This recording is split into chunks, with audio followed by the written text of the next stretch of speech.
I'm Alexander Rose. I'm the Executive Director at the Long Now Foundation. Welcome to our first Chabot Center talk here in the planetarium. Thank you guys for coming all the way up here.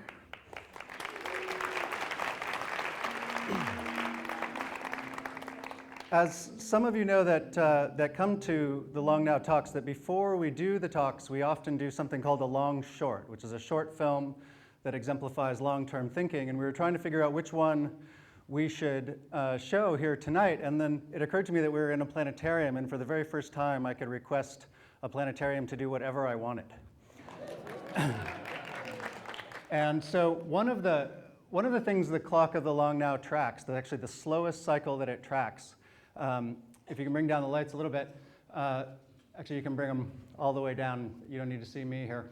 In the center there is the star field, and all those pointers are pointing to the celestial pole, Polaris, which is currently at Polaris. But the celestial pole is not always pointing to Polaris. The last few thousand years, we happen to be in a very lucky position for navigation where we had a nice bright star there. But that dome of stars underneath those pointers also turns once every 25,771.5 years in what's called the precessional cycle, the axial precession of the Earth. And so we actually have a demo of that from outside the planet.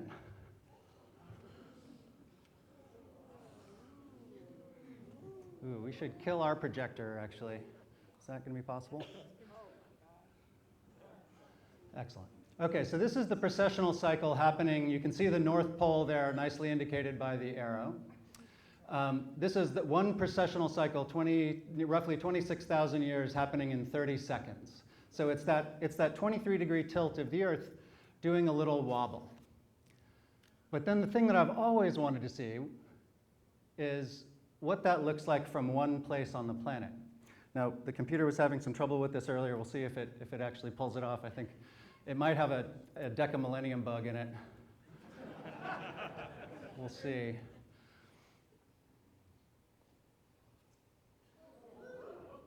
Okay, so we're going to swing around first to bring Polaris into view.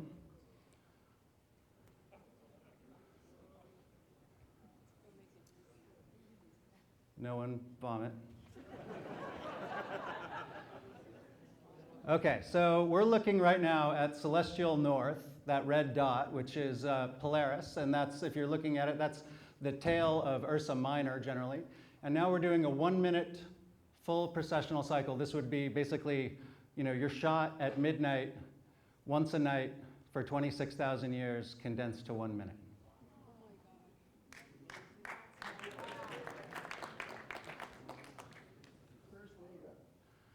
Vega's coming around when the tail of Ursa Minor is up by that 80 roughly, or about, there's Vega right there, swinging by the bright star.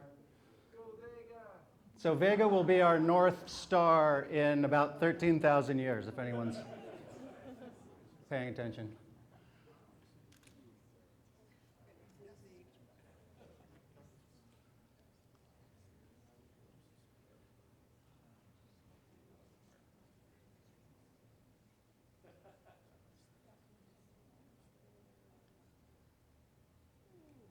Lovely. Thank you guys so much. And I'll hand you off to Alex Zwissler, the director here at Chabot, to tell you about our evening's activities. Thanks a lot, Alexander. Isn't that terrific? I think that, again, I'm Alex Zwissler. I'm the executive director here at Chabot. I want to welcome everyone from Long Now and our friends and family from Chabot. That little moment exemplified, I was watching that and I was just thinking, this is exactly why I just love the Long Now Foundation. I had a chance to meet these folks several years ago in a previous life when I was the executive director at Fort Mason, and we saw to it that they have their new home at Fort Mason Center. Yeah. And now they have a new home at Chabot as our partners here, and we hope might be a continuing partnership.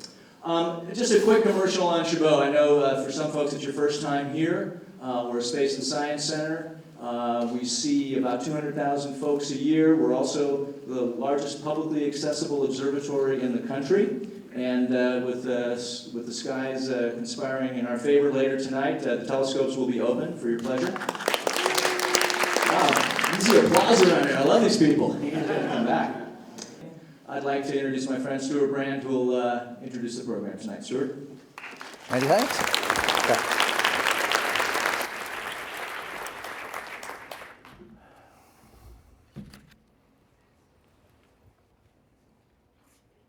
26,000 years is, we started with 10,000 years, and we're getting up to the 26,000 years. We use the 5 digits for years, as you know, to get by the decamillennium bug in about 8,000 years. So, this is 0, 20, 10. But I realized that not too far out from that, then there's going to be the, whatever you call the bug when you need 6 digits if we stay with the same year numeration. And then you can start wondering about what are the chances that we'll keep the same year numeration and how long we'll keep it, out of this century, another millennium. How many here have read a book called Star Maker? Of course, Martin Rees has. I recommend it. It has this context. There's basically a guy out in a field looking up at the night sky, and then he ascends into it and joins the life of the stars. It is one of the great visionary texts. And what Martin Rees brings is, in a sense, the Star Maker perspective. And what else he brings is our context and that context overlapping, which in a way is what the Long Now Foundation is about. We sort of use 10,000 years as an indicator of a time taking the long term very seriously, the long time past and long time future. Martin Rees lives there. Please welcome our speaker.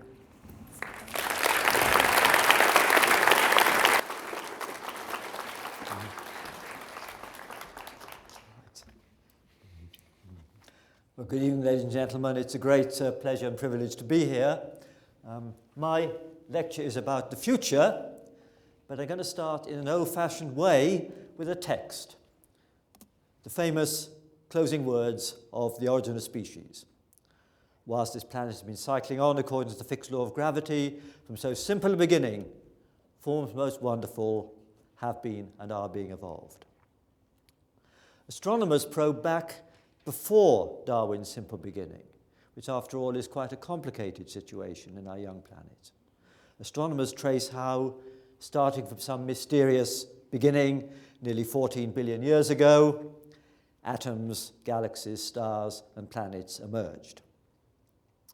But in deference especially to Stewart Brand, I'd like to describe astronomy as the grandest environmental science. And it really is, because the night sky is the one feature of our environment which has been shared by all cultures throughout all ages where humans have existed, though each culture has interpreted it in distinctive ways. And as I'll describe in this lecture, our origins lie in the stars, and our remote descendants may roam among them. My topic today, life in the cosmos, fascinates astronomers, but it would have fascinated Darwin as well. I'm going to ask what's the future of life, and what's the chance that we'll discover it elsewhere. I can't claim to be much of a forecaster or visionary myself, and I always have to say I'm not an astrologer, I don't give horoscopes. But my next picture shows someone who was a visionary, and many of you will recognize him. That's Arthur C. Clarke. He said that his greatest wish was to see the discovery of alien life. Sadly, he didn't live to see that. He died in 2007, aged 90. But he did live long enough, of course, to see human life venture beyond the Earth. To give a bit of history, he wasn't the first person to think about space travel. Among his precursors was the great Newton.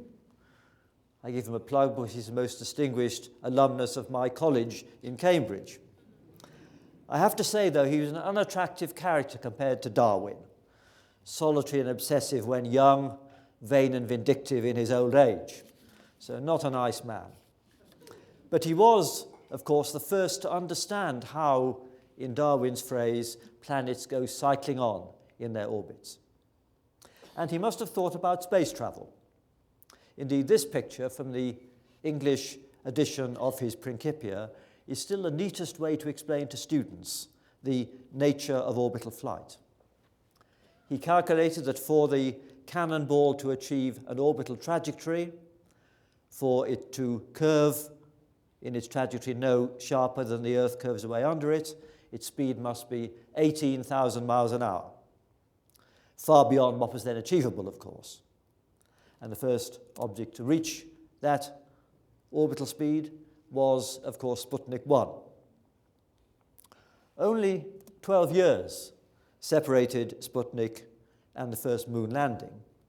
And the moon landing was only 66 years after the Wright brothers' first flight. And many of us who recall that expected a lunar base, even an expedition to Mars, within 30 years. But 2001 didn't resemble Arthur C. Clarke's vision any more than 1984 fortunately resembled Orwell's. The political impetus for manned spaceflight was lost, and only the middle-aged can now remember seeing live the murky TV pictures of Neil Armstrong's one small step. In fact, my students in England know that the Americans landed on the moon, just as they know that the Egyptians built the pyramids. Both enterprises seem driven by equally arcane national goals.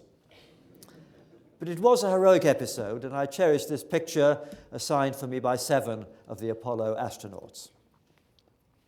Since Apollo, hundreds of astronauts have circled the Earth in low orbit, activities that really seem neither practical nor inspiring. Meanwhile, of course, unmanned probes to other planets have beamed back pictures of many varied and distinctive worlds. I run through a picture of Mars. You've all seen pictures like this, showing the extraordinary terrain on Mars. Here's a big crater there. And the next picture is going to show the place where those arrows are. This is a close-up of Mars. And this is the Phoenix spacecraft, which landed there about 2 years ago and is going to dig up a sample, though not, of course, yet return it to Earth. Going further afield, the spacecraft have been to Jupiter. Here it's 4 big moons. Europa, especially interesting. There's this icy surface beneath which there is probably an ocean, and there's a close-up of the extraordinary surface. One of the most remarkable feats of space robotics was connected with Saturn's giant moon Titan. The Cassini mission went to Saturn, and then when it got there, a small European probe called Huygens broke loose and was aimed to land on Titan, the giant moon of Saturn. It was supposed to do this. This is an artist's impression of what it was supposed to do, open a parachute and land on the surface. And indeed, that is what it did. On the left, pictures taken on the way down, on the right, where it landed.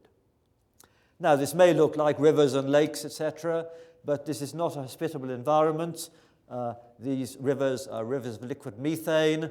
The temperature here is minus 170 degrees centigrade. Well, I hope that during this century, the entire solar system, all the planets and the main moons, will be explored and mapped by flotillas of tiny robotic craft, far more sophisticated than the Huygens probe. I think we can predict that. But will people follow them? The practical case for sending people into space gets, in my view, ever weaker with each advance in robotics and miniaturization. Indeed, as a scientist or practical man, I see no real case for sending people into space at all. But as a human being, I'm nonetheless in favor of manned missions. And I hope some people now living will walk on Mars, and that it will be a long-range adventure for at least a few humans. But of course, this goal is receding. NASA's firm plans now don't even include a return to the surface of the moon.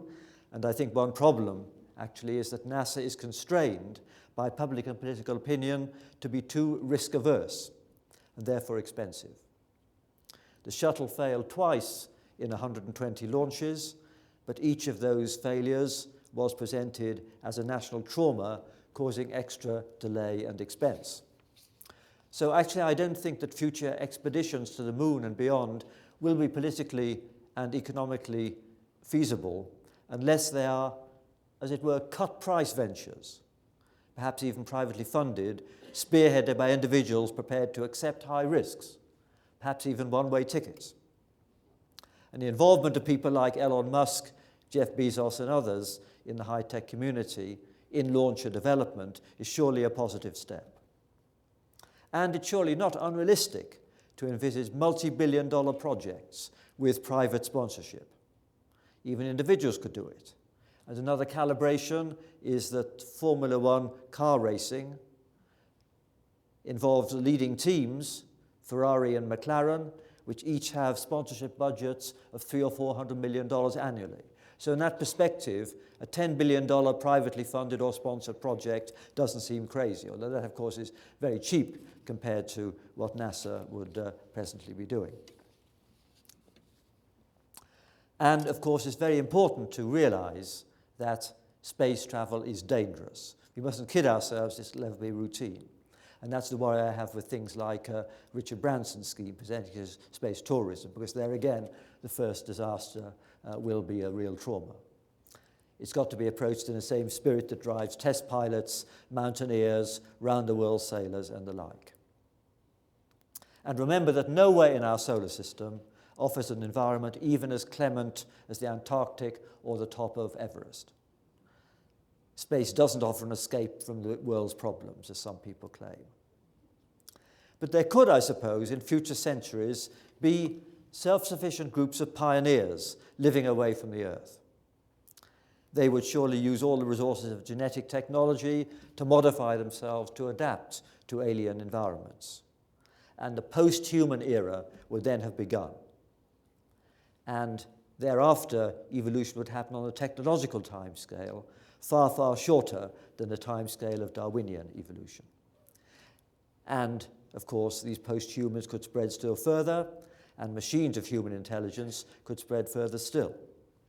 Indeed, whether the future lies with organic post-humans or with robots is a matter for real debate. In space exploration, there are, of course, issues of environmental ethics. Would it be appropriate to exploit Mars, as happened when the pioneers advanced westwards across the United States? Is it okay to send seeds for plants genetically modified to grow in alien environments like Mars? Should terraforming be thought about seriously? Or should the red planet be preserved as a natural wilderness, like we think the Antarctic should be? This is an important debate, and the answer, I think, will depend on what the pristine state of Mars actually is. If there were any life already on Mars, especially if it had different DNA, testifying to a quite separate origin from any life on Earth, then there would be widely voiced insistence that it should be preserved as unpolluted as possible. Whereas if there's nothing there, it would seem to me that it would matter less if we exploited it, and ditto for the moon, it would matter less if we exploited it. Well, so much for the planets. Let's now widen our horizons to the stars.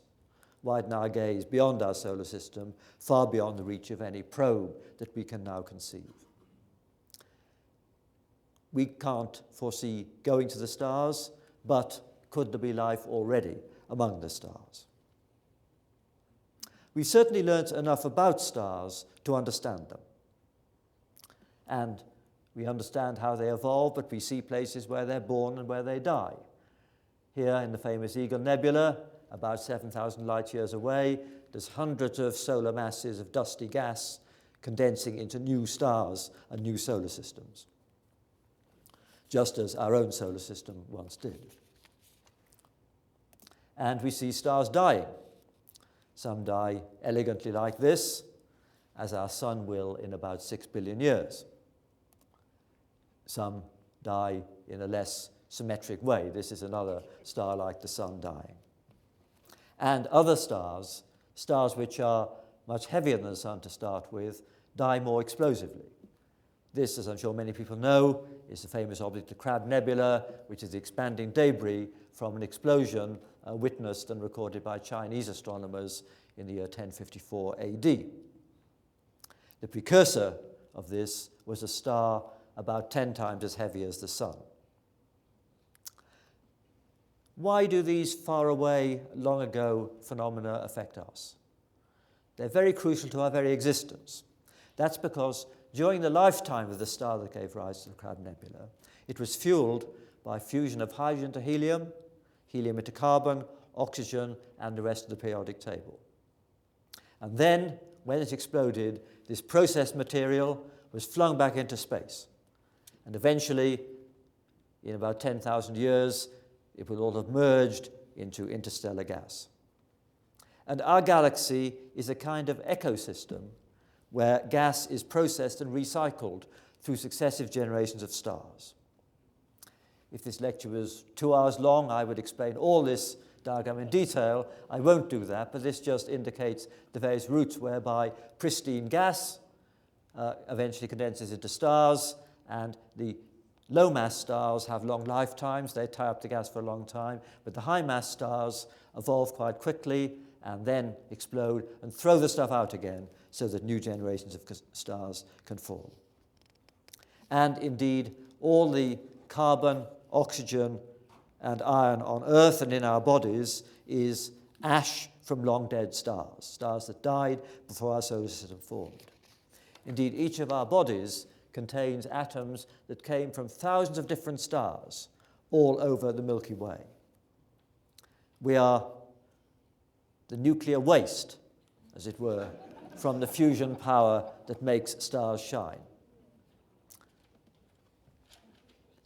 And if you look at it that way, then the cosmos is part of our environment in a very intimate sense. We wouldn't be here were it not for these stars which lived and died far away and long ago. Stars in themselves are fascinating as part of our environment for just that reason. But we've now learned something that makes the night sky even more interesting than it was to our forebears. Many stars, perhaps even most, are orbited by retinues of planets, just like the sun is. Most of the planets that we know about aren't directly detected, but they're inferred. And the prime technique is illustrated in this picture here. If a star is orbited by a planet, then what actually happens is the star and the planet both orbit their center of mass, what's called the barycenter. If the planet's going around in a large circular orbit, then the star goes around in a much smaller circular orbit, the radius being inversely proportional to the mass. And the star, being much more massive, moves more slowly. But the small amplitude periodic changes in the Doppler effect can be detected by amazingly precise spectroscopy of the star. You can detect an orbital motion of the star at any speed down to walking pace. That's about 1 in 10 to the 8th of the speed of light. Very precise spectroscopy indeed. And by this technique, by looking for the periodic wobbles in stars induced by the pull of planets orbiting them, several hundred planets have been found, and of course Jeff Marcy, just down the road in Berkeley, is one of the leaders in this search. And this is a slightly old slide. This just shows a list of stars which are known to have at least 2 planets by this technique. And indeed, there's one star that's been found to have at least 5 planets by this technique. Now, the evidence about planets around other stars pertains mainly so far to giant planets, planets roughly the size of Jupiter or Saturn, the giants of our solar system. Detecting an Earth-like planet is much harder because that would induce motions of only few centimeters per second in its parent star, too small to be detected by this technique of looking for the Doppler effect. But we'd be especially interested in possible twins of our Earth, planets the same size as ours, orbiting other sun-like stars on orbits with temperatures such that water neither freezes all the time nor boils. And detecting these Earth-like planets, hundreds of times less massive than Jupiter, is a real challenge. As I said, it can't be done yet by the same technique as the big ones are. But there is another technique which can detect less massive planets. We can, as it were, look for their shadow. And that's being done by the NASA Kepler mission. If a planet moved across in front of a star, and we were looking at the star, then the star would get slightly fainter because the planet in front of it blocks out a bit of its light. And so if you're looking at the star, then its brightness would behave as in this diagram here if a planet was in orbit in the plane of our line of sight, so it moved across it. And so this technique allows you to detect planets by looking for regular periodic dips in the light curve of a star. Now, the Kepler spacecraft, which was launched back in March last year, is already finding dozens of planets not much bigger than the Earth by this technique.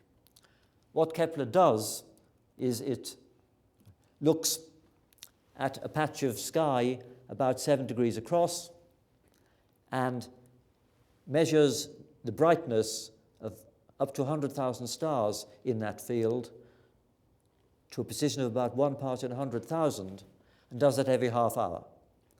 And accumulating that data, it looks for cases where you see this slight dimming by a few parts in 10,000 when an Earth-like planet moves across.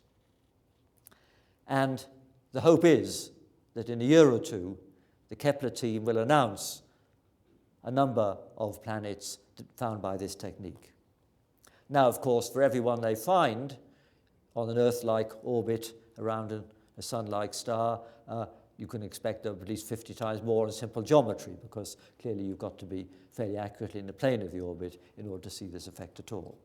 So in a couple of years' time, we will have fairly clear evidence on how many Earth-like planets there are around a typical field of stars.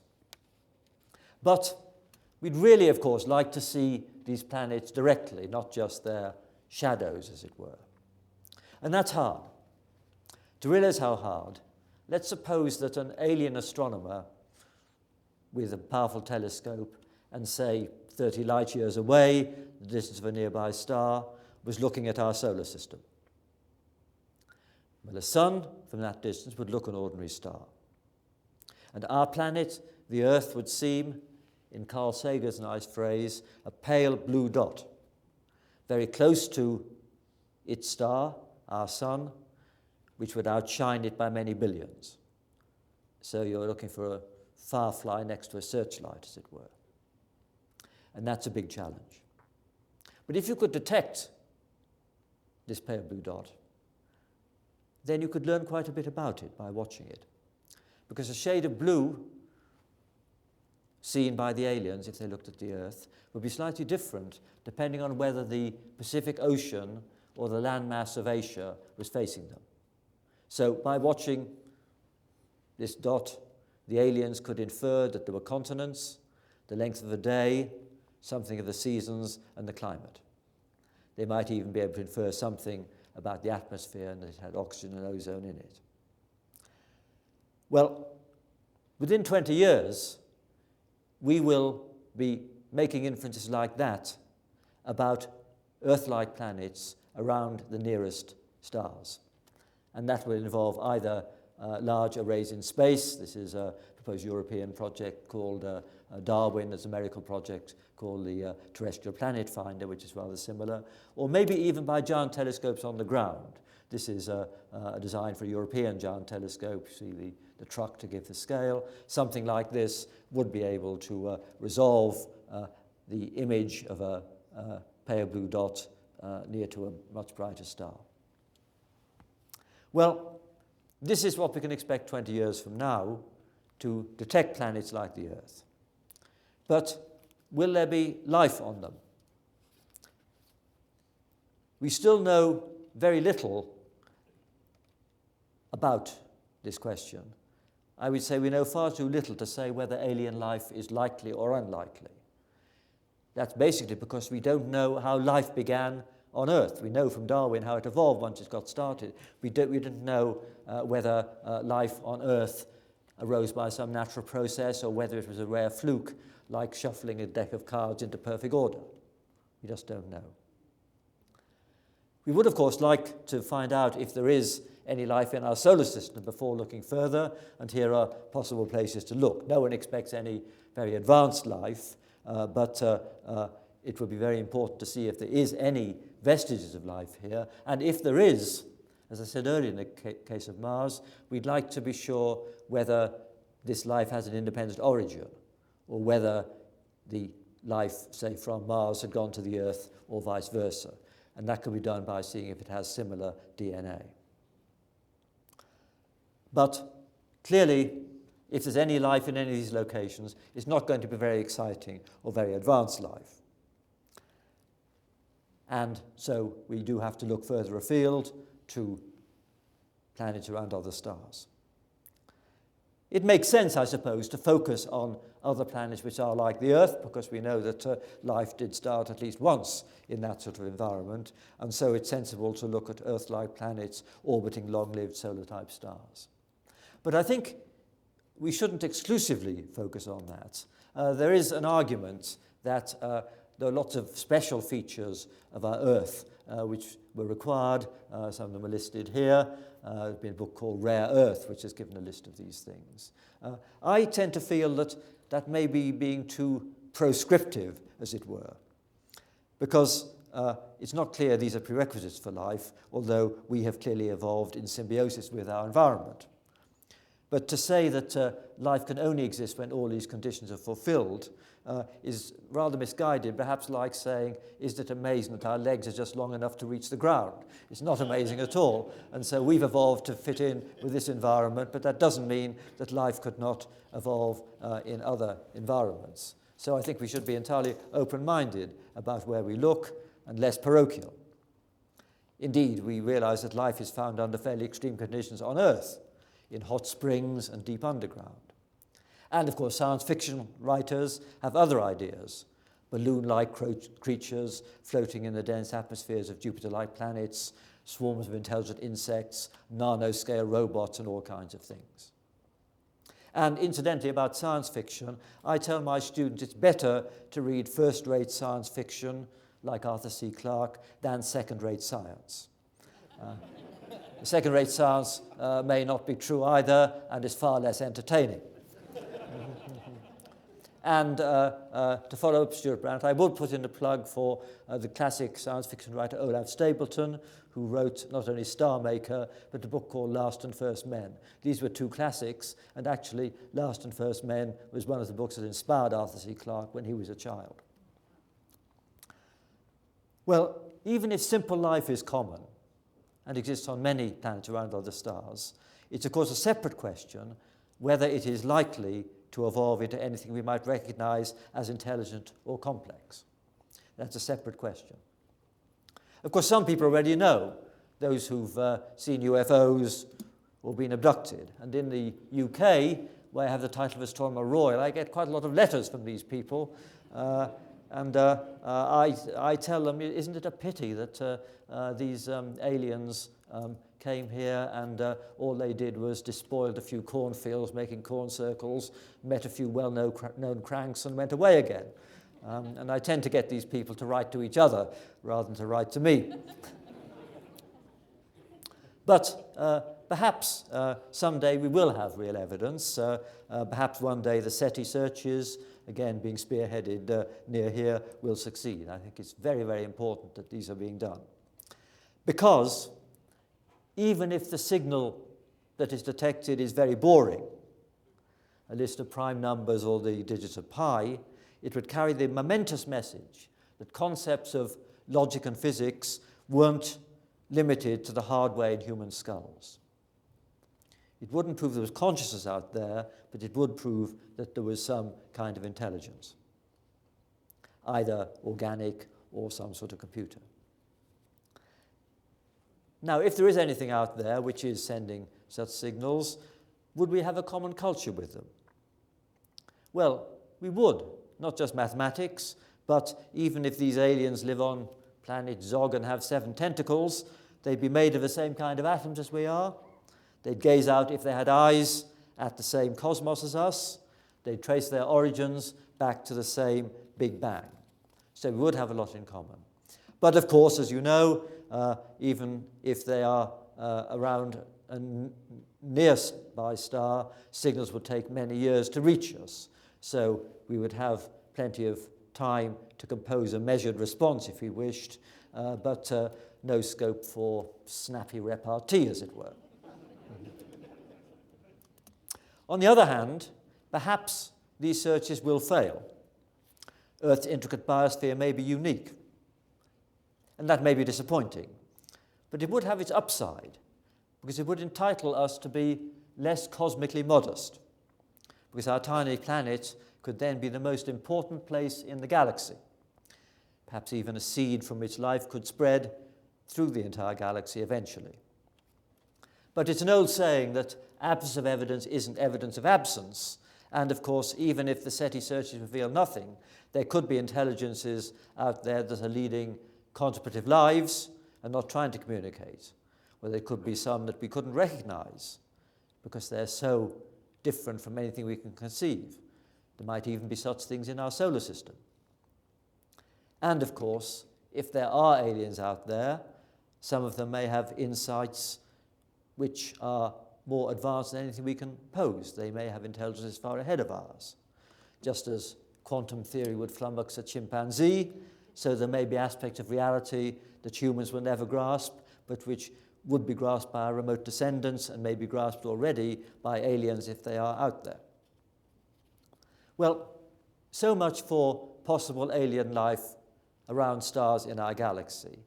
Let's now enlarge our horizons further. And I'm going to describe briefly the large-scale structure of our universe. If you could get 2 million light years away from the Earth and look back, we'd see something like this. This picture, of course, as you know, is Andromeda, the nearest big galaxy to ours. It's a spinning disk viewed obliquely, where about 100 billion stars are orbiting around a central hub, in the middle of which lurks a big black hole. And this is a typical galaxy like ours. And our sun, if we could look at our galaxy from great distance, would be a fairly ordinary star located out towards the edge, orbiting the central hub once every 200 million years, long even by long now standards. Well, here's another galaxy, the Whirlpool. Now, astronomers actually understand a lot about galaxies. You might ask, how can they do this? Because they can't do any experiments on galaxies, they can just look at them. And it might be hard to believe that we can be confident that we understand what they're made of and how they form. But we can do experiments in our computer. We can't crash together particles like a particle physicist can in the Large Hadron Collider, but we can crash galaxies together in our computers. And here's the result of one such calculation, 2 galaxies crashing together. What's happening is that the gravity of each star in one acts on the others, and they pull out these sort of tidal plumes. And when these galaxies have settled down, they will have merged into one single big amorphous bloated galaxy. Now, we can then look up in the sky and we see things like that. And it's fairly clear that what's happened here is rather like in that movie, 2 galaxies have got dangerously close and each has pulled out a tidal plume on the other. And by doing calculations with different assumptions about the masses, the dark matter, etc., we can firm up picture of galaxies by comparing the outcome of those calculations with things we see in the sky.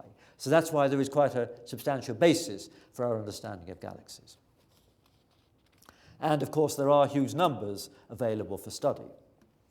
This is a picture of the galaxies within about a few 100 million light years of ours. They're grouped together in clusters. One thing we know about galaxies is that they're moving away from us. I mean, we've known this ever since the work of Edwin Hubble. He is a heavy smoker, as you can see. And he discovered that distant galaxies are moving away from us, and the further they are from us, the faster they're moving, indicated by the longer arrows further away. Now, this doesn't imply we're in a central position. The best way to envisage the expanding universe is to think of a lattice like this.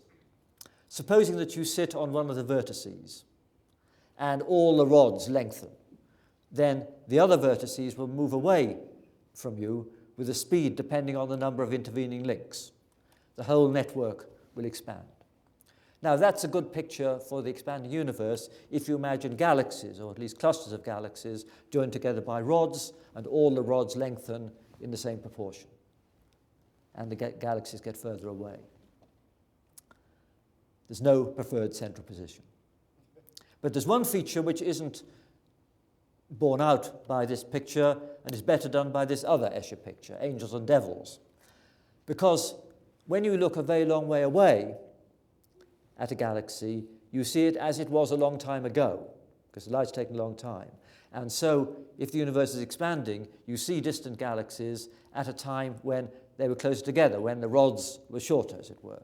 So what we actually see, if we look back along our past light cone, is something better resembling this picture here, where as you look further out towards your horizon, you see things more closely packed together.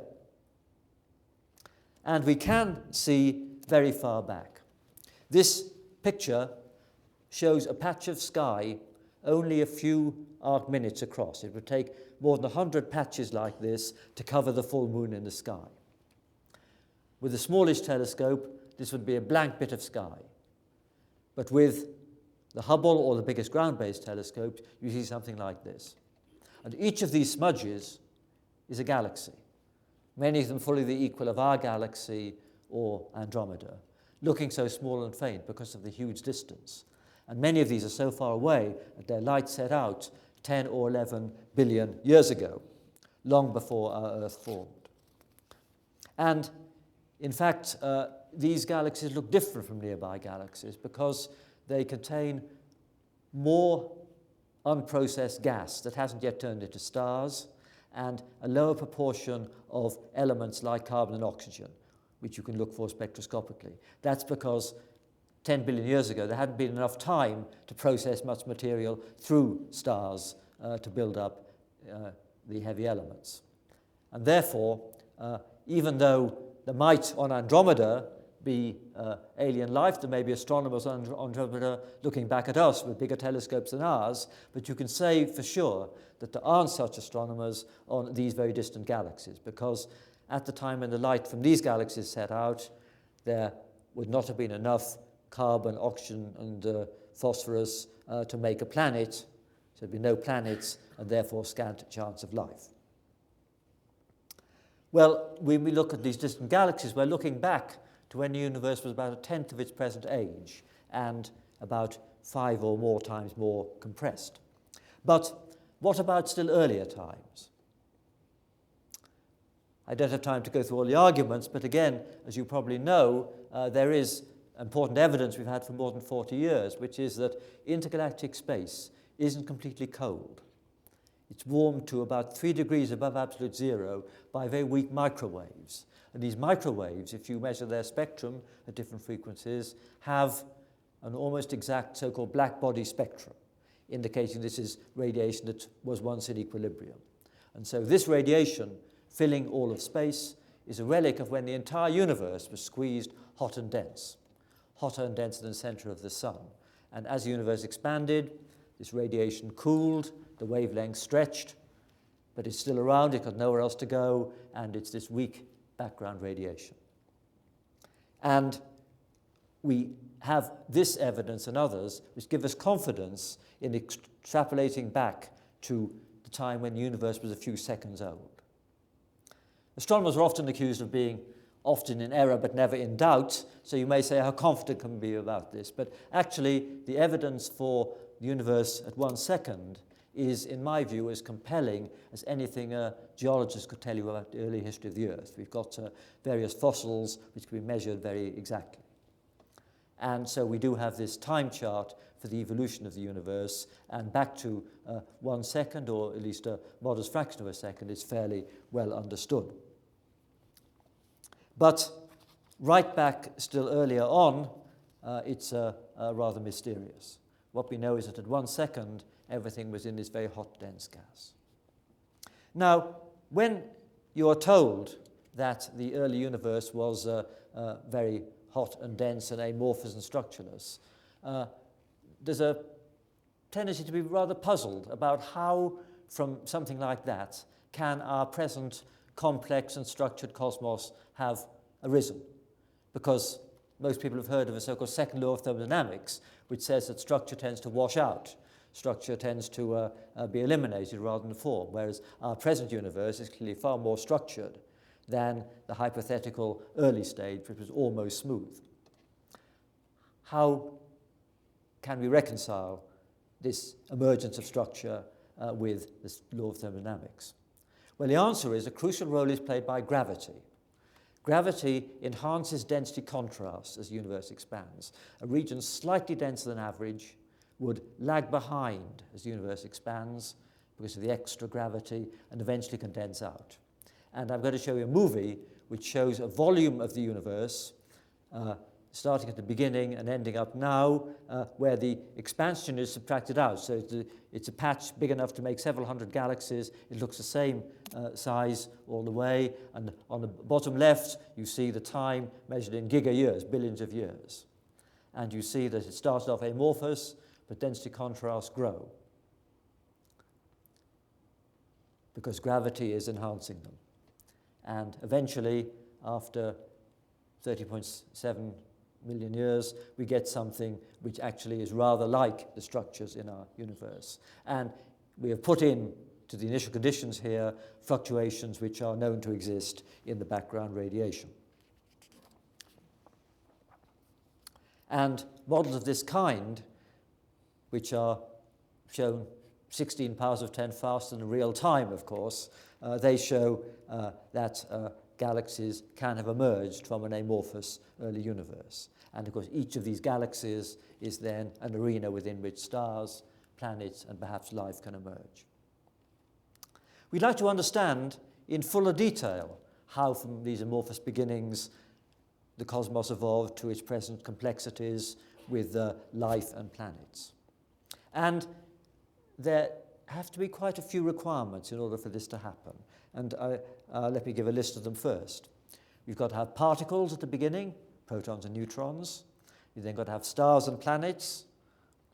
And then we've got to have the synthesis of the periodic table in stars.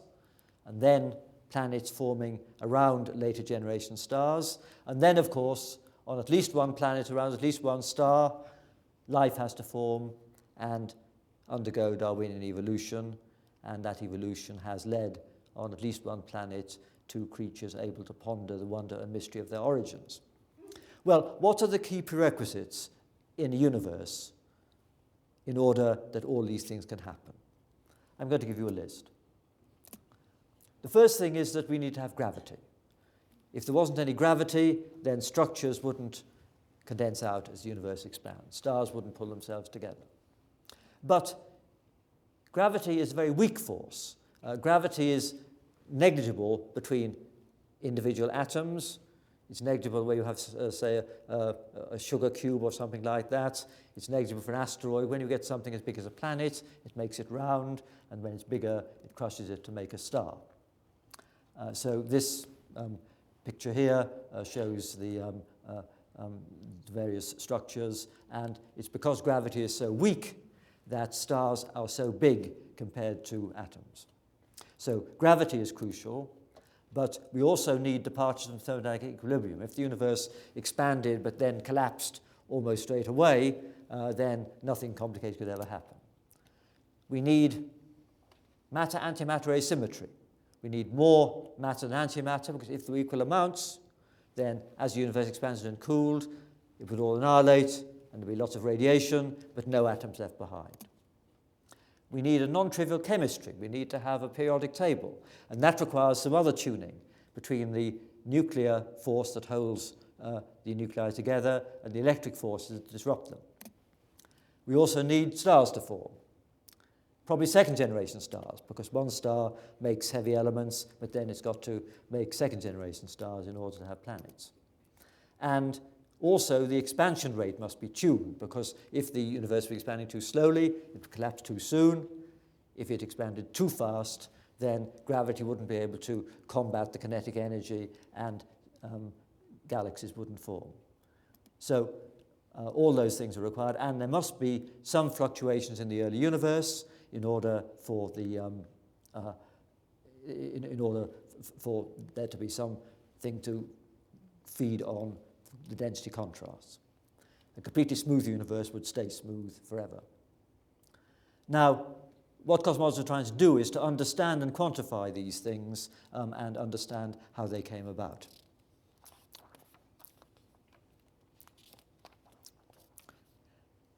These numbers, which all are basic numbers of physics, the strength of the forces, etc., they must have been imprinted at some very early stage in the universe. We don't know quite how early, but I think very early indeed in most people's pictures. I like to show this picture. This shows the very early universe, and this is actual size. This is the size of the universe when it's a trillionth of a trillionth of a trillionth of a second old, and this is a time when it's thought that many of these key features were imprinted in it. And the physics at that early stage is very uncertain. We can extrapolate back quite a long way, but when we get back to that tiny, tiny fraction of a second where all these important numbers were imprinted, we still don't have any firm foothold, because the physics is far beyond anything we can directly simulate in the lab or in an accelerator. At this point, I'd like to insert a health warning, a hazard, because I want to briefly mention some speculative issues. First, how big is our universe?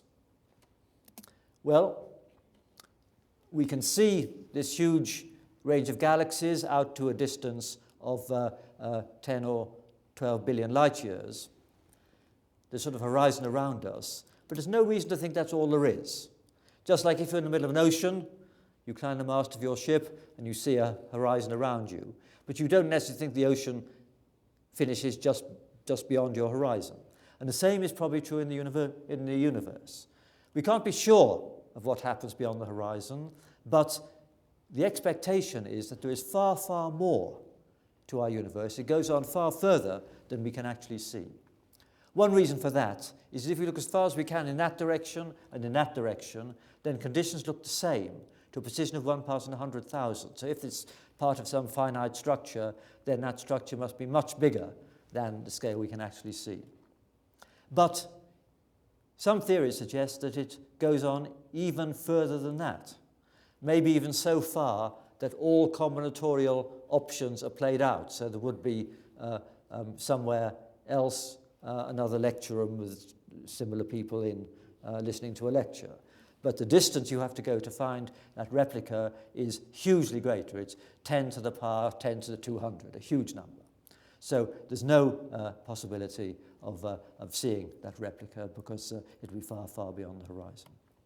And moreover, even this isn't all, because what I'm talking about now is the aftermath of our Big Bang. But some theories suspect that there could be other quite separate regions of space-time.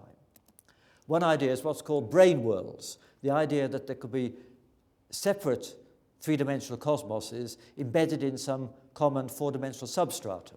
To give an illustration, supposing that you have a whole lot of ants on a sheet of paper, that's their two-dimensional universe, they might be unaware of another population of ants on a parallel sheet of paper. So likewise, there could be another universe just that far away from ours, But if that distance is measured in a fourth spatial dimension and we're imprisoned in our three, we wouldn't know about it.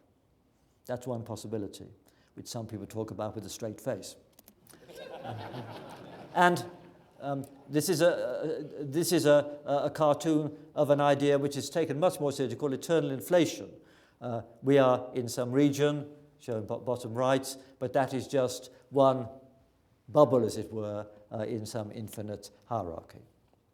So these ideas are taken quite seriously, and if there are many Big Bangs, this raises another important question, which is, are the laws of physics the same in all of them?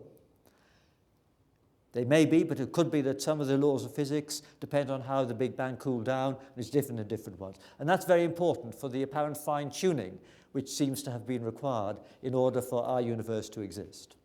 And this is a sort of decision tree that we hope eventually to be able to settle. How many Big Bangs are there? One or many? If there are many, are they all the same in the physical laws governing them, or are some of them different? If we have the right-hand thing, then we can say that our universe is governed by what we think are universal laws, but are really, as it were, bylaws in our cosmic patch, and could be different elsewhere. And we are in a universe that's governed by laws that allow complexity, whereas there could be sterile or stillborn universes which are disconnected from ours. So remember, the hazard warning sign is still on. This is still very speculative. If I needed a logo for my research group, I'd choose this, an Ouroboros. The image depicts the interconnectedness of the microworld on the left and the cosmos on the right, the inner space of atoms and the outer space of the universe. There are links between small and large, left and right. And our everyday world of life and mountains is in the middle. It's determined by atoms and chemistry. And there are other links between left and right on this diagram. We are determined by atom and chemistry, but there's a link halfway up because stars are fueled by the nuclei within those atoms. And also, though I've had no time to describe it, galaxies are held together by dark matter, which is believed to be some particles even smaller than atomic nuclei. So there are links between left and right. The left is the domain of the quantum, and on the right-hand side, Einstein's theory of gravity holds sway. General relativity and quantum theory are the two great pillars of 20th century physics, but they haven't yet been meshed together in a single unified theory. In most contexts, this doesn't really impede scientific progress. That's because the domains of relevance of those two theories don't overlap. A chemist doesn't need to worry about the gravitational pull between the different atoms in a molecule. Conversely, an astronomer doesn't need to worry about the quantum fuzziness in the orbit of a planet, because the planet is so big. But if we think of the very beginning of the universe, everything was squeezed so dense that we have to worry about both these theories.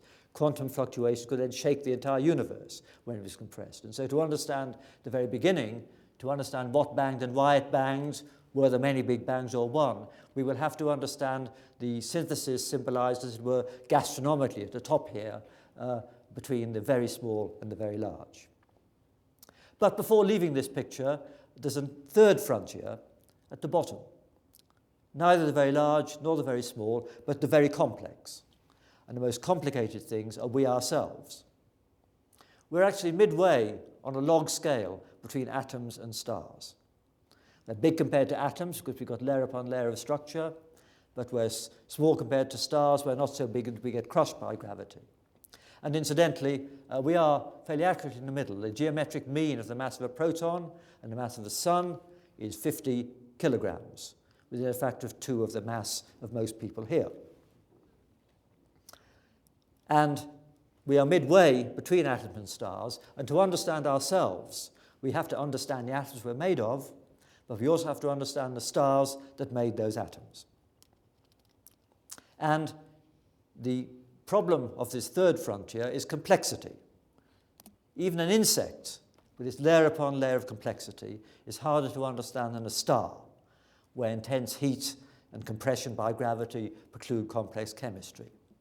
This picture, incidentally, is the famous drawing of a flea by Robert Hooke, who was one of the first people to use a microscope, and he published a book, and he was actually a great enemy of Newton's least favourite fellow of the Royal Society, but he was not only a great scientist but a great draftsman, and he produced this wonderful book and you can imagine the fascination when the public saw these pictures for the very first time.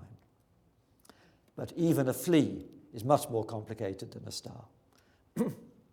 Finally, I want to draw back from the cosmos, from what even may be a vast array of cosmoses, and zoom back closer to the here and now, to our planet orbiting a typical star in our galaxy.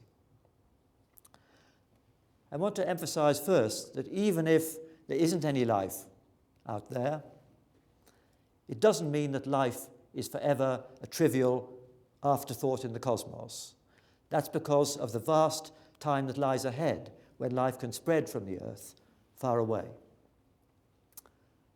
The stupendous time spans of the evolutionary past are now part of common culture.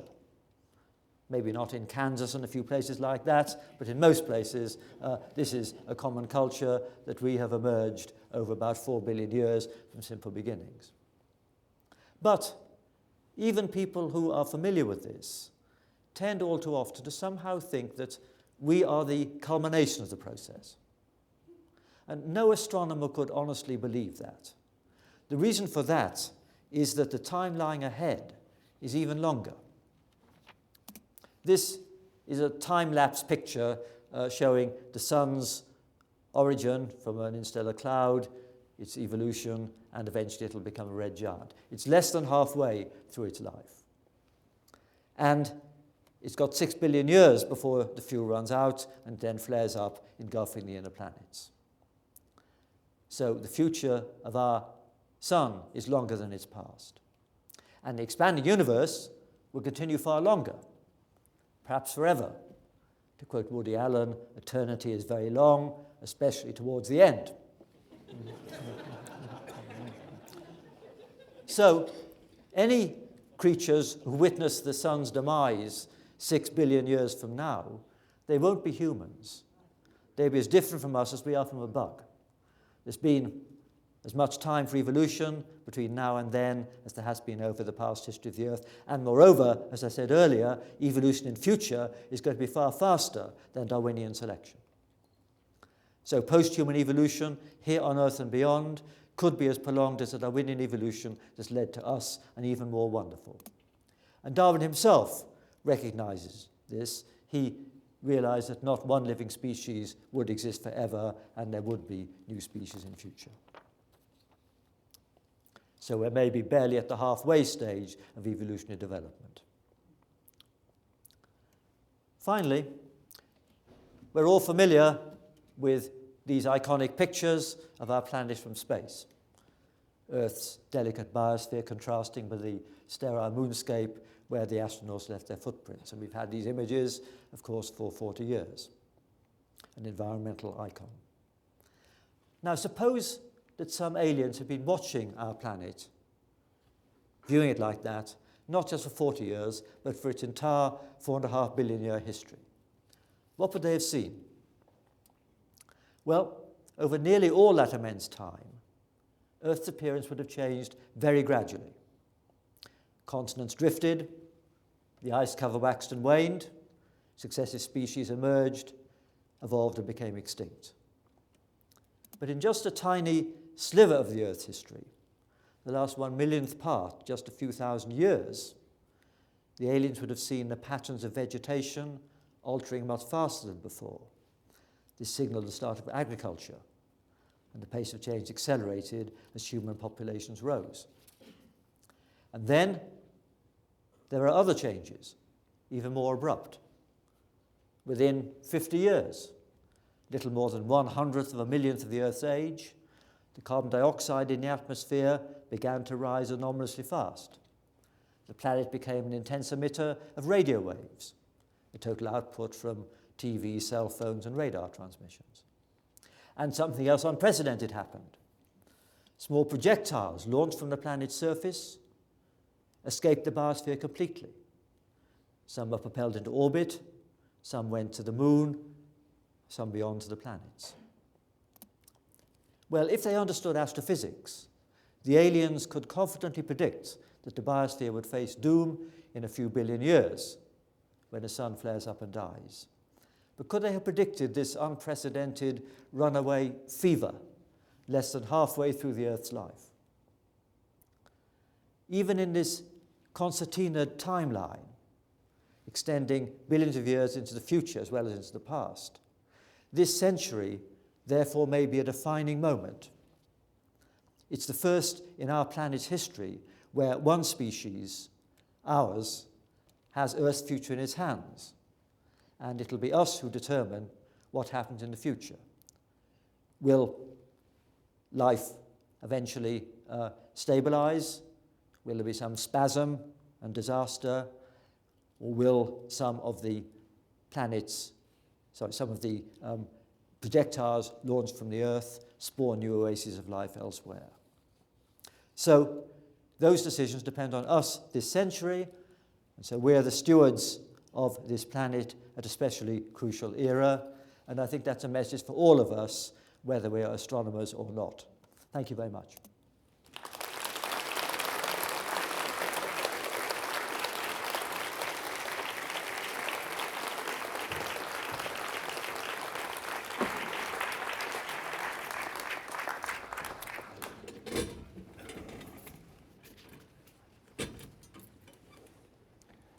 I like the way you put long now into such a minuscule short now. Have I got an amplifier on? You have the lights on, but I haven't. And yeah, could we see the? Yeah. I want to check you're still here. Yeah. Martin, yeah. Martin has been speaking into brightness and it needs to. Yeah. Look, people. This is what discovering life in the universe is going to be like. It's been dark, and then it turns out there's people out there laughing all this time. You end on a note of we're stewards of the planet, and you also had a kind of a down view on, well, at least the option that SETI won't find anything, either because it's not detectable or because it's not there. Yes. And if it's not there, and we're the only life, and we're also the stewards of it now, how cosmic is that responsibility? Well, I think it is a cosmic responsibility because if life, or intelligent life, is rare, and there are arguments it may well be, then it could be unique to the Earth within the galaxy, and therefore the Earth, though tiny, is a especially precious place. But moreover, as I briefly mentioned, if that's the case, it doesn't mean that life is forever a trivial afterthought in the cosmos. That's because it would be possible in the time lying ahead for post-human life, either organic or silicon-based, to spread right through the galaxy. There's plenty of time for that to happen. That can happen in far less than a billion years. And so the life, even if now limited to the Earth, could be an important feature of the galaxy in the far future. So the stakes are in a sense very high in that if we were to snuff out life now, which I think is very unlikely, then we'd destroy not just ourselves, but that great potentiality.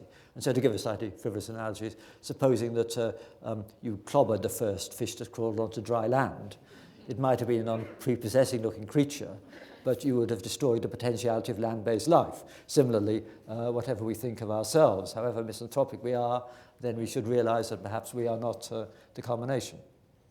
Well, you wrote a book, the most recent book, I think, is called Our Final Hour. And it's a kind of a, will we get out of this century alive? And you seem to feel the question is quite open.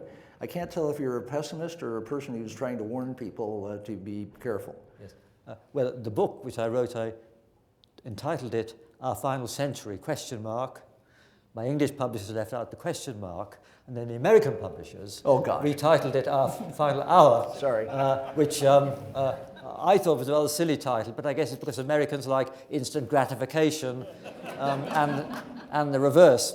But the theme of the book was indeed that this century is indeed a especially crucial one, because it is the first when one species, ours, does have the future of the planet in its hands. And I had two themes, really. One is the familiar one that we are collectively putting more pressure on resources and environment because there are more of us. There'll be 9 billion by mid-century, and we're each more demanding of energy and resources. So that's something we need to contend with, and climate change, etc. But also, we are individually more empowered by technology, and there's also a greater threat from small individuals who want to be disruptive because they will have more power in the future than now. But for both those reasons, I did think that there was a 50% chance of something as bad as a nuclear war by the end of the century. I don't think we wipe ourselves out, but there could be a severe setback due to misuse of natural resources or misuse of technology. So that was really my concern. But if you ask, am I an optimist? I think I'm a technological optimist, but a political pessimist. In that I think it's clear that we will have, indeed we now do have, available the knowledge to make a world with far less poverty and sharing the benefits of globalization. But we're not doing that. And as we develop our new technology, then clearly the potentialities are greater, but also the risks are greater. And that is my concern. That's a rather long answer. I'm sorry about that. Question from Peter Schwartz. Is the long-term fate of humankind dependent upon whether we can exceed the speed of light and escape our solar system, or are we stuck with 9 useless planets? Yes. Well, I think it's true that if you look at the other planets, I mean, there's none that would be habitable in any comfort. Terraforming of Mars in the long term is a possibility. So I don't think that space living within our solar system is going to be attractive to more than a few intrepid pioneers. If we look very far ahead, then of course the first pioneers could use all the techniques of genetic modification to adapt to their alien environment, and that will be the start of the post-human era. But also, miniaturized robots could, of course, spread far more rapidly than anything organic, and even to other stars. It would take a long time, but of course, if the human life is irrelevant, then that could happen. And of course, the other idea, again from science fiction, is to send information at the speed of light. But of course, we do have to go more than the speed of light if we want to go to other parts of the galaxy in a traditional human lifetime. Do you see any hope for faster than light? I don't. I mean, there are hypothetical time machines, but the only one that's been worked out involves creating a black hole weighing as much as 10,000 suns. And that seems a pretty tall technological order. And also, if we could make a time machine, it would allow us to go very fast into the future and in effect to see the speed of light, but it won't allow us to go back into the past. We can't go back to the past. We don't expect, therefore, to have tourists from the future invading us. Question from Jim Kutz. Could you comment on whether the Milky Way, our galaxy, has been in a collision? Well, it's not been in a major collision, because if it had collided with a big galaxy after its disk formed, then the disk would not survive. The disk would be disturbed and it would end up as a sort of amorphous elliptical galaxy. So there's been no big collision in the last 6 or 7 billion years. But our galaxy did grow by the agglomeration of smaller members, and there are small galaxies in orbit around it and falling into it. In fact, there's the imaginary clouds, which are 2 small galaxies which are orbiting at a distance of about 150,000 light years, and they will eventually merge with our galaxy. So our galaxy is accreting smaller neighbors, but we can say it hasn't had a big crash like the one in that movie, not in the last 7 billion years, certainly not in the lifetime of the Sun, because that would not allow there to be a disk. And I presume there's no other large galaxy on the collision course that we know of? Or? Well, there is actually. There's Andromeda, and Andromeda is coming towards us, and it is quite likely that Andromeda will crash into our galaxy in about 4 or 5 billion years. We can't be quite sure because we so know the sun will still be around for that, and if life is still around, it will be in the thick of that. So. It will, but it won't affect things very much because the gas in the two galaxies will shock and will merge and will heat up. But the stars are so widely spread that the chance of two stars colliding is very small. So what happens is the sort of phases of the orbits of the stars will mix up, but there won't be stellar collisions. So the sun and the planets would be unaffected by such collisions. Does anything happen quickly in the course of something like that? I mean, they not only don't hit, it sounds like it's sort of a slow motion ballet. It is. It's happening on a time scale of 100 million years or so. Right. The only rapid things that happen in astronomy are when stars are evolved and exploding, and then, of course, we get explosions, we get phenomena down to a fraction of a second. I mean, there are neutron stars spinning around at 700 revs per second, sending out flashes every revolution. So small things like that can change very fast, but something as big as a galaxy can't change in a human lifetime. Another astronomical question from one of the remote listeners who's listening in on their computer, Paul Baclace. What is the theoretical limit of resolving power for telescopes, assuming no limit to the cost or size? If you could have the biggest of all possible scopes, what would you shoot for? Well, I think in visible light, if you do it in space, then there's no limit. You certainly get down to much better than a microsecond. Of course, it's the Earth's atmosphere that stops that. So in the optical and the X-rays, then you could get a micro-arc second, even a nano-arc second. In the radio, there is a limit because interstellar gas produces a kind of twinkling at radio frequencies, rather like the twinkling which the atmosphere produces in visible light. So for radio telescopes, there is a limit, although it still allows less than a milliarc second. But in the optical, there's no limit anywhere near being achieved in the foreseeable future.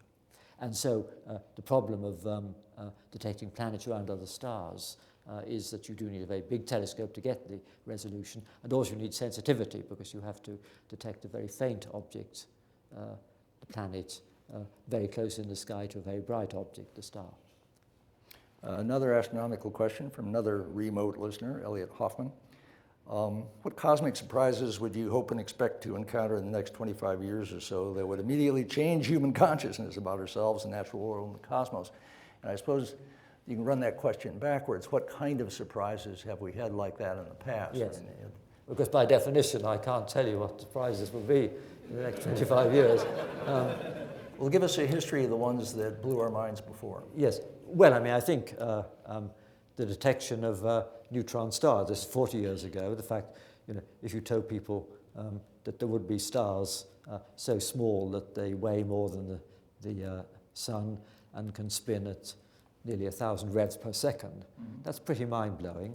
And black holes were theoretical constructs, but we now are certain that they exist in the sense of most galaxies and smaller ones more widespread.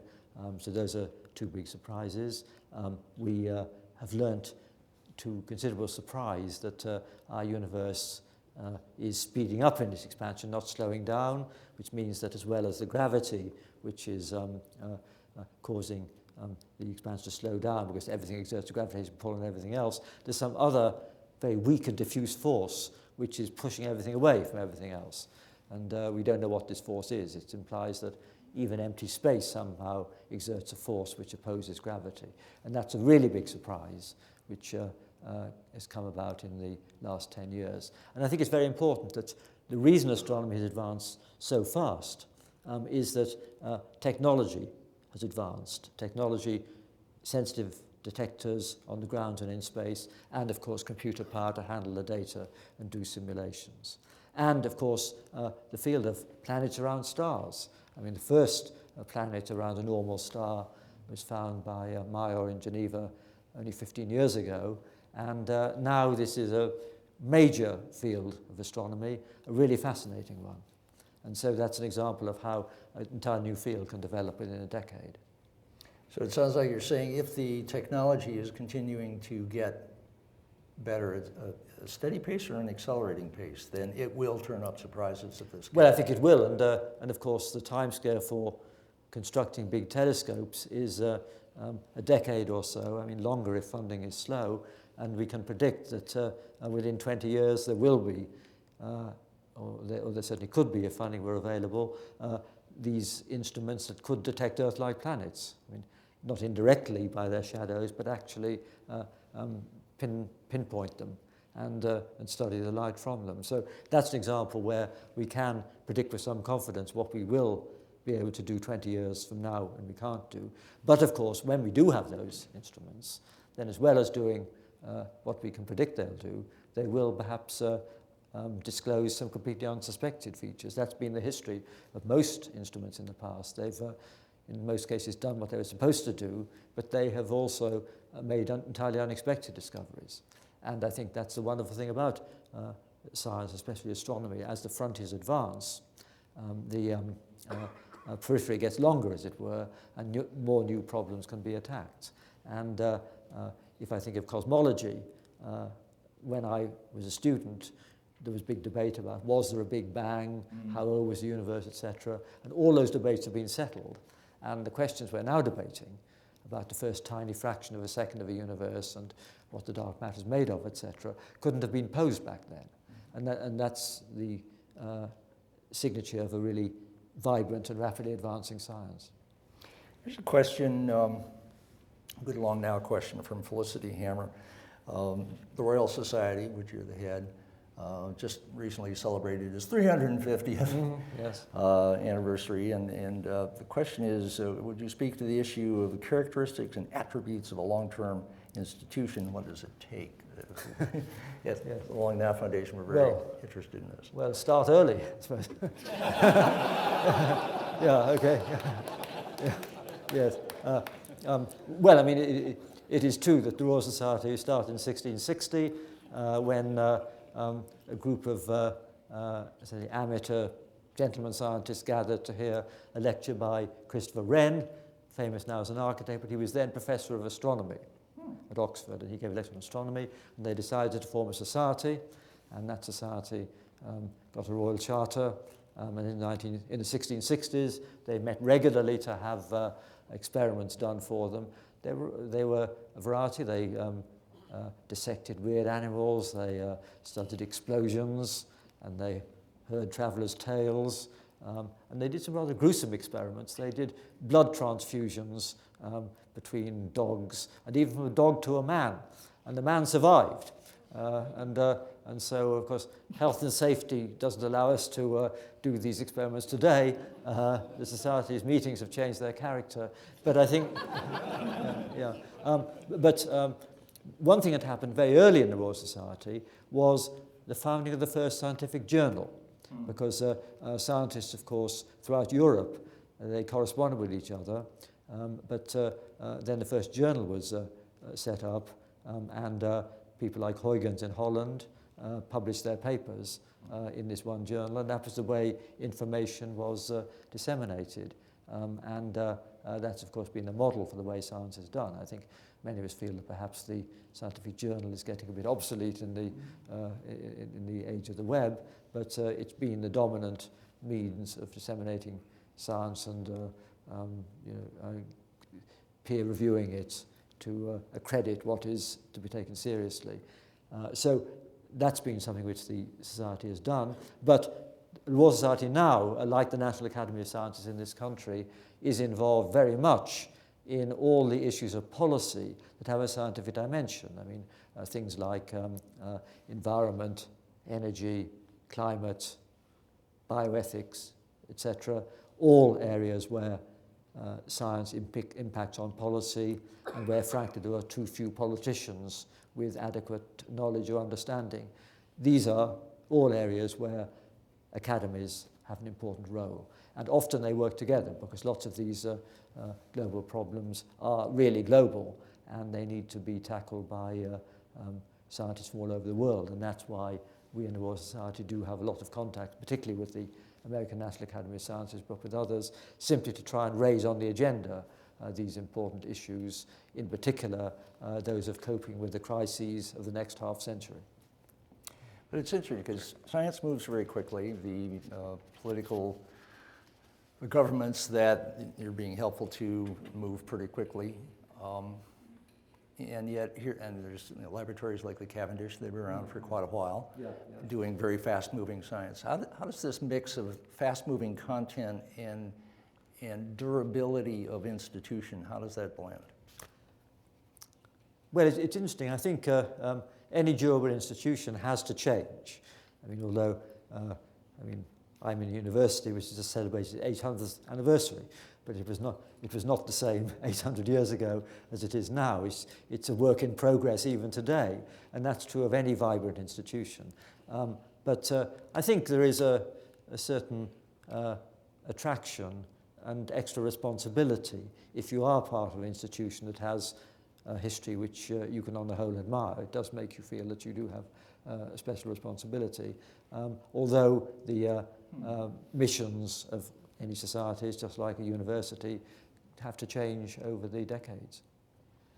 Robin Sloan has a question. Are there big questions of large-scale scientific projects that we, amateurs, non-specialists, can contribute to meaningfully? What skills should we learn? What gear should we buy or invent? Yes. This large-scale science you've been talking about, and yes. many of the Royal Society perspectives on things are large-scale science. Yes. What role do amateurs have? Well, I think, of course, traditionally, amateurs have had a role in subjects like geology and natural history. But I think the advent of the web has had a tremendous effect in that it allows people to participate in science. To take an example, when a comet crashed into Jupiter about 10 years ago, lots of people watched that in real time on the internet.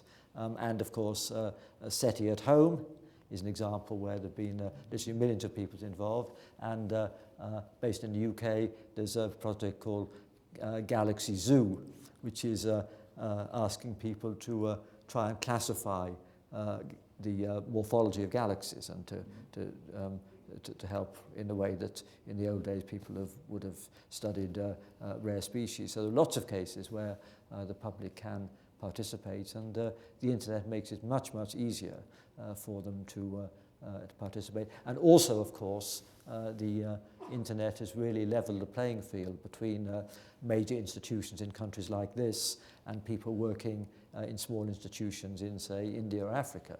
Because in the old days, if you were in India or Africa, then you got scientific journals either not at all or months late.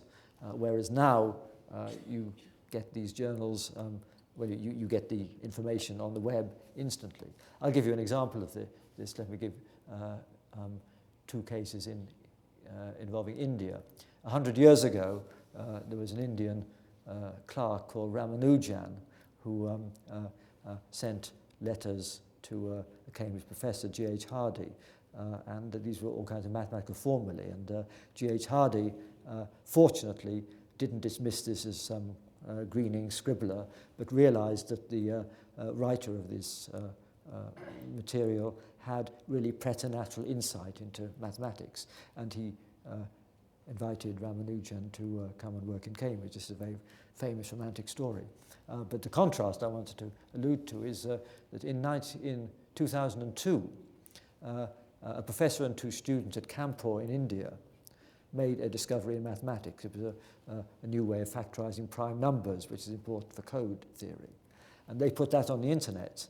And within one day, 20,000 people had downloaded it, and there had been seminars convened in institutions in many countries to discuss this result. So instant recognition for Indian students now via the internet, as contrasted with the good luck which prevented Ramanujan living in obscurity.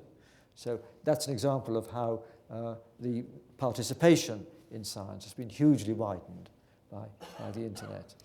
Well, thanks to the internet, we had GenBank that came along, and the peculiarity that people were putting up new genomic data in half-baked mode immediately, as you suggest, and then it got sort of baked in public by various people confirming or denying what they were discovering and so on. And suddenly science flipped from where one became a specialist and sort of sequestered one's data and one's theories and withdrew into oneself into a science of sharing.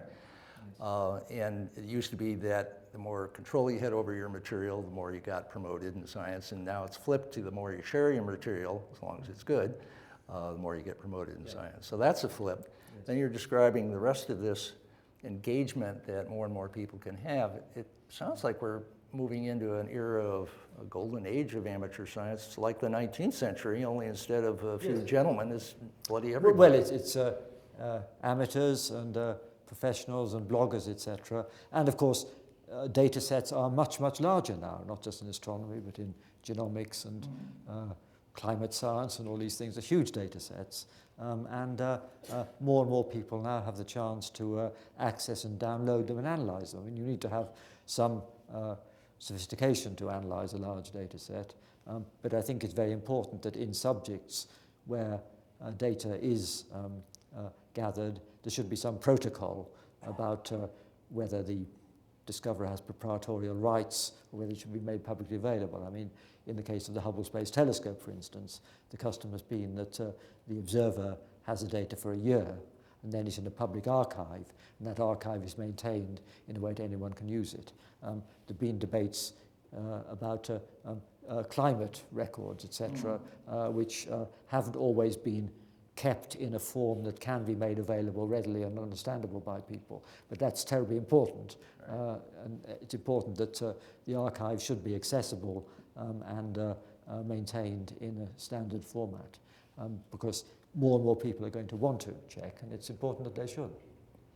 Now, as head of the Royal Society, you've had to watch over not just your previous domains of science, but bloody well everything for 5 years. And you and I were just at a gathering of 330 scientists at the Sci-Fu camp for a couple of days at Google. As you scan across the sciences, what do you see? Where do you see the action? What's going on? Well, take it personally. What kind of excites you that you see going on outside your own field? Yes. Well, I mean, I think the biggest trend is the advance in computer simulations, because I showed a simple computer simulation in my subject, and the main change in my subject has been that we can do realistic simulations of stellar evolution, galaxy evolution, etc. And computer simulations are now invading more and more sciences. In fact, in chemistry, there are some things which were done experimentally, but now can be done perhaps better by computer simulations. And so I think that's a big trend because of the hugely rapid advance in computer power to do simulations and process large amounts of data. And that cuts across all fields, I would say. But also, I think the much greater openness of science to people in all countries. Well, we had a question from David Clausen, basically raising a question which is often raised about computer modeling of reality is, you know, the sort of the climate models said, well, the ice is going to melt in 40 years, and then it didn't. It melted in, much sooner than that. And people said, well, why should we believe anything else about these models if it was wrong about that important matter? I guess the question I have is say what is really good about models, and you started on that, and then also what things to be wary about models, and what is the trend? Are models likely to get significantly better for a long time? Is there a Moore's law of modeling? Well, I think in a way there is, because of growth in the speed and power of computers. But nonetheless, there are some problems which are so complicated that no foreseeable models will be a very adequate representation of reality. I mean, if we think of climate, then the present climate models, of course, have two deficiencies. One is that they don't deal with water vapor and cloud cover very well, and also they don't have spatial resolution. And what we want to know is what the climate impacts will be on particular regions, and the models don't have that resolution, and it'll be a long time before they do. I think a similar story could be told in other fields, that many phenomena are very, very complicated, and even with Moore's law, it'll be a long time before the computer models are reliable. But they're certainly an aid to intuition, if nothing else. You know, when the map is the territory, then it gets very interesting indeed. Isn't that a question, in a sense, that your first wonderful participation with long now was to do one of the early predictions for long bets. It's number 9 in the list, and is featured for that reason. And your prediction in 2002 was that by 2020, there will be an event of bioterror or bioerror that causes 1 million deaths. And we're now about halfway along in that. The voting on it, there's 400 people that think that you're right, and 450 people who think that won't happen. Halfway along, what do you think? Yes. Well, obviously, I desperately hope that I'm wrong in this case, but my concern really was that biotechnology is developing very fast, and there are greater risks of error or terror, and also because populations are crowded in megacities in the developing world, that is the place where any epidemic, a natural one, could become catastrophic. I mean, if you think of natural epidemics like SARS, it was jolly lucky that it didn't get to a developing world city, because it couldn't have been coped with so well if it did. But I think the risk is that there may be some error, or indeed some genuine terror, which, if it happened in area where it couldn't be coped with adequately, could really be catastrophic. In 2020, when we have a conversation again, and you've either won or lost that prediction, suppose the event has not happened.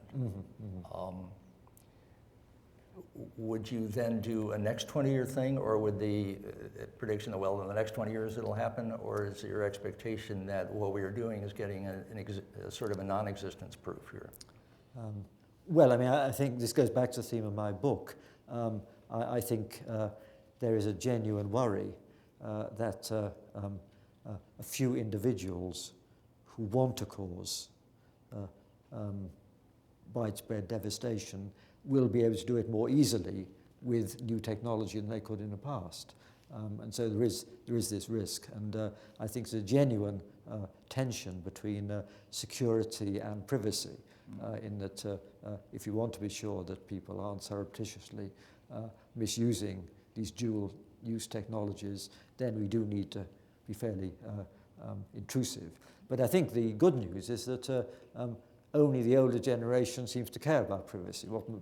If you look at what younger people put voluntarily on Facebook and such like, then it looks as though everyone is watching each other, to the extent that we can be assured that it would be conspicuous if someone were being too secretive. But I do worry about a few extremists, like eco freaks who think the world would be better off without human beings, and we know there are some such people.